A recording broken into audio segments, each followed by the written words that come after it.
Hey guys, what's going on? Tyraku here. Today, I want to jump in and go over 5 beginner tips that I wish I would have known when I first started Raid. Now, these 5 tips hopefully are going to be unique from the other content creators on YouTube. Obviously, there's a ton of videos out there giving tips for beginners. A lot of them are valuable. I'm hoping that some of these are unique and you haven't seen these before. Some of these have been pulled from the Discord. I saw these exact questions being asked and I figured I'd just answer it through a video. Some of them were just sudden realizations I had that I wished I'd known when I first started playing Raid. So let's jump right into it. The first one is set bonuses and equipping good gear. This was actually the one I was talking about related to a question in Discord. Somebody posted a picture with all lifesteal artifacts equipped to their Kale, I believe it was. And while that does look weird because lifesteal is a 4-piece set, let me go over the sets and how they work real quick. So this first part is the type of set it is, so life or whatever. And in this little parentheses means you need 2 pieces of gear to get the set bonus, which the set bonus for here is this number right down here. However this green screen works right there. 2 artifacts will give you HP plus 15%. So quick 2 of these, you get HP plus 15%. For example, Cruel, attack plus 15%, ignores 5% of enemy defense. I have 2 of them equipped, I get the set bonus. Now, Lifesteal is one of the sets that requires 4 pieces to activate this set bonus. So here, 4 pieces, then I heal by 30% of my damage dealt. You'll see that once I equip these 4 pieces, the Lifesteal set is activated. If I equipped an extra piece of Lifesteal gear, or if I had 2 extra pieces of Lifesteal gear, I wouldn't get any added benefits. Now, while that does look weird, if I was to have 6 pieces of Lifesteal gear, and if I posted my gear to say a message board or like a question forum, whatever it may be, Discord, wherever you're asking your questions at, initially people are gonna think, yo, you got 6 pieces of lifesteal gear, that's probably not the best. You typically want to try to go for the set bonuses if you can, but broken sets, which means pieces of gear that are not contributing to a set in any way, are not always bad. And especially as a beginner, when you're getting those first 7-day login rewards of lifesteal gear, there's a very high chance that those pieces of gear are going to be your best pieces of gear. So you very well may have a fully equipped lifesteal Kale. You're not getting added benefit from those 2 extra pieces of lifesteal gear, but those could be the best you have. Now, obviously, as you continue to progress, hopefully you get pieces like this and this shield that work well together for your champion, but also combine to make an even better set bonus. I mean, because the set bonus is great, plus 15% attack. Like I said, you gotta weigh that in your mind and you gotta figure out which one's better. Do you want the set bonus or are the stats just so good? Like some of these pieces I got, these stats are amazing, like speed, crit rate, excellent stats. With that said, another little bonus thing is that the same screenshot that I'd seen, make sure you're upgrading your gear, especially on the bottom row. You wanna get that upgraded. The screenshot in particular that I saw had a lot of the gear low level, so upgrading is very important. That's not one of the 5 tips, that's just at a bonus. So 1.5, we'll say. Number 2 is gear farming. So a lot of times people want to jump straight into dragons. They want to do dungeons. They want to farm these low level stages of dragons. And I talk about this in a lot of my other videos. And a lot of you are probably like, dang, Ty, I'm getting sick and tired of you saying that dragons is not good to farm anywhere below stage 13. But hey, it's the honest truth. Other than your missions and challenges, you don't want to farm dragon stage 12 or anything below.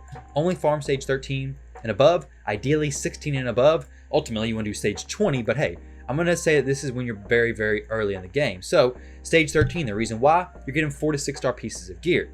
You have the chance of getting 6 star, which could carry you to the end of the game.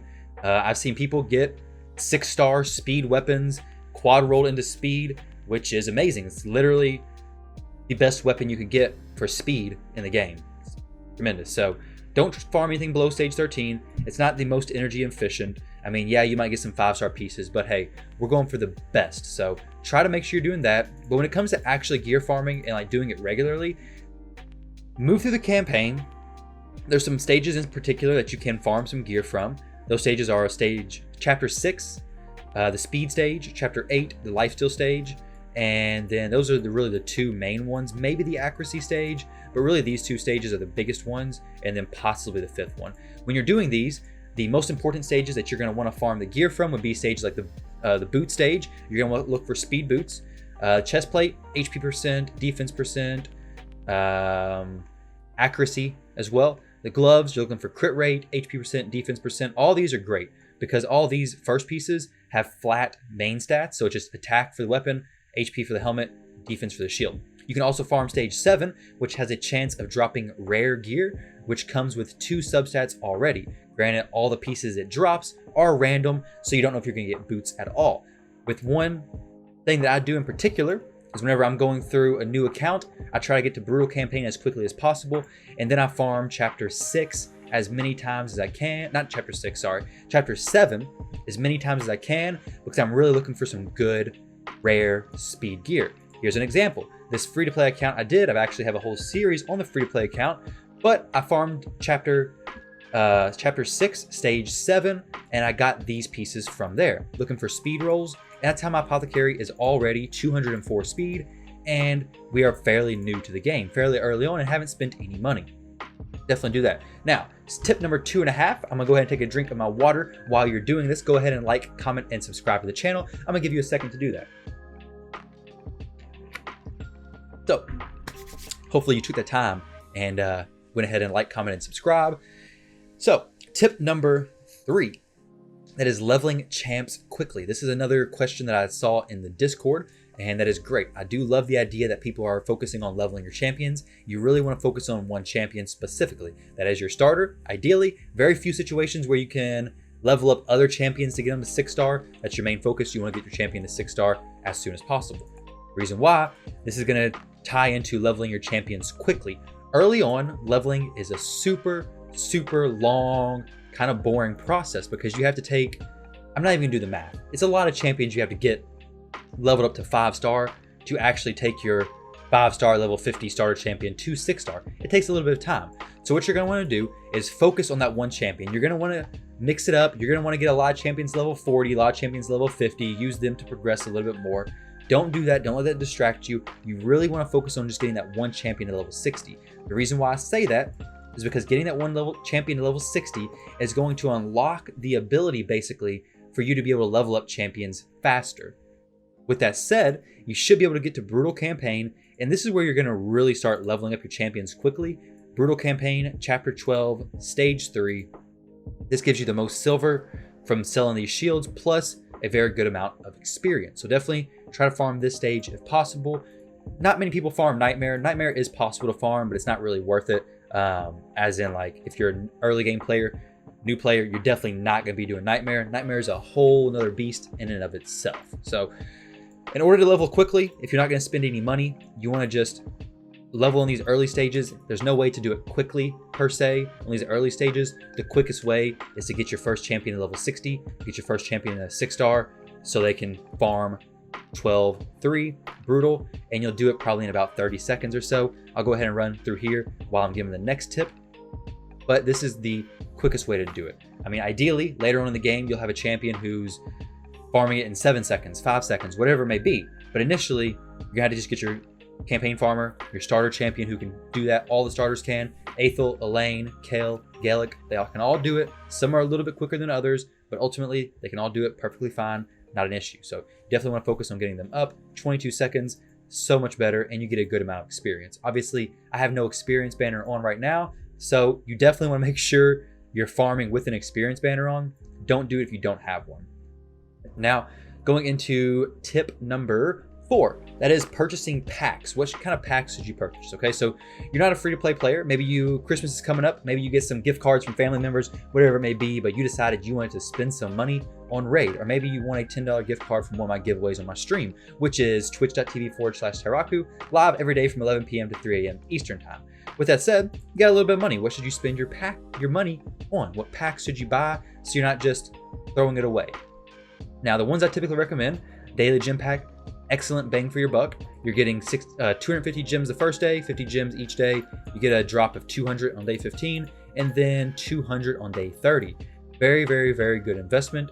You can invest this into your masteries for your champion, which is great early on. If you get later on to the levels, like level 60, you can definitely invest this into energy refills.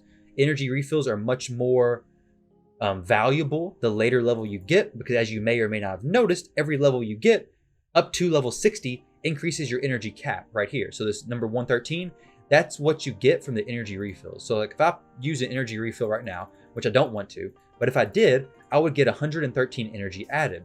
Now, you can go over that cap with like this. This would add 300 energy to my current pool, so I'd have 695.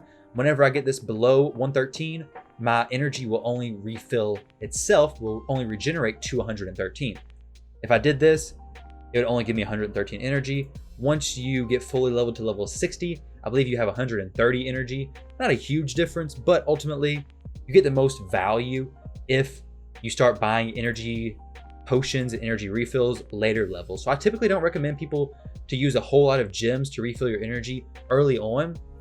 I mean, sometimes you kind of have to if you want to level up quickly, but getting these energy numbers like this solid energy is typically, or is much more valuable for you because it's better than this. Like later on, level 60, more efficient to do. Now, the daily gym pack, I'd buy masteries with that. Other packs I'd buy is this mini mix pack, a very solid pack. You get a very good variety of things. The experience boosts early on are very, very helpful, especially because after so long, you're gonna run out of them. The warrior circle packs are typically pretty good. These are like free to play player packs. This 1000 energy is amazing. Like I said, these energy refills, they're great, but a little less valuable early on. Another thing is whenever the chicken packs pop up, so sometimes you'll get packs that have like 1 or 2 5-star chickens. Those are very, very valuable because I talked about earlier how difficult it is to level up a champion to 5-star. If you can just spend $10 to go ahead and get 2 of those done for you and you only need to do 3 more, it's gonna save you a lot of time. So I definitely recommend, if you're gonna make purchases, to look into the chicken packs, especially as an early game player. If you're a little bit later, it may be a little bit different, but the chickens are very, very valuable. Even the 4-star chicken, that's what makes this pack so good. Very good value there. That's just a little bit of information. So basically energy, daily gym pack, and chickens. Chickens are great. Now, the 5th and final tip is opening your shards. Should you open shards? This is a question I get asked all the time as well. Should you open your shards as a free-to-play player? And this is what I typically say. If you have a good amount of champions and if you have plenty of people to work on, save your shards for an event. Save your shards for a champion chase. Save your shards for a summon event. Save them until you can get extra rewards, especially if you're a free-to-play player. If you're going to spend money, it doesn't really matter that much because you can just buy more shards. It depends on how much you're spending. But if you really want to optimize and be the most efficient you possibly can, save your shards for events like Champion Chase or the Summon event, because then you can just open up all your shards and you can get decent rewards from there. Now, if you do not have a very good champion pool, or you're thinking, who should I be working on right now? I already got this champion at level 60. I don't really have anybody to work on. Obviously, you don't want to just sit back and do nothing. You want to be continually progressing. So go ahead and open up some of your shards. Open up your shards, see what you get. You could get a game-changing champion for sure. Early game, shards are very, very, very valuable because literally you're one pull away from being able to easily breeze through a lot of content. So early on, if you don't have stuff to work on, or if you don't know who to work on, I think it's worth it to open up shards. But if you have plenty of things to work on, you don't really need to open up shards instantly unless there's a summon event, summon rush, a 2x event, or like a champion chase. So keep that in mind. Open up like that, like I said, and you should do pretty good. I mean, I know the impatience will get to you and you want to open up all your shards right then and there because, I mean, I do the same thing. I get impatient. I want to rip them open. I'm surprised I haven't opened up any of these yet, so we'll wait for an event or something like that before I open up those. Now, I hope those tips were a little bit different than a lot of the ones you may have seen from other content creators. Hopefully that's given you a little bit of insight and helps you out in some way, shape, or form. Hope you enjoyed the video, guys. I'll catch you in the next video. Don't forget to like, comment, and subscribe. Check me out over on the Twitch side of things, twitch.tv/Taraku. Link down in the description below, as well as the Discord. Thanks again for watching. Catch you in the next video.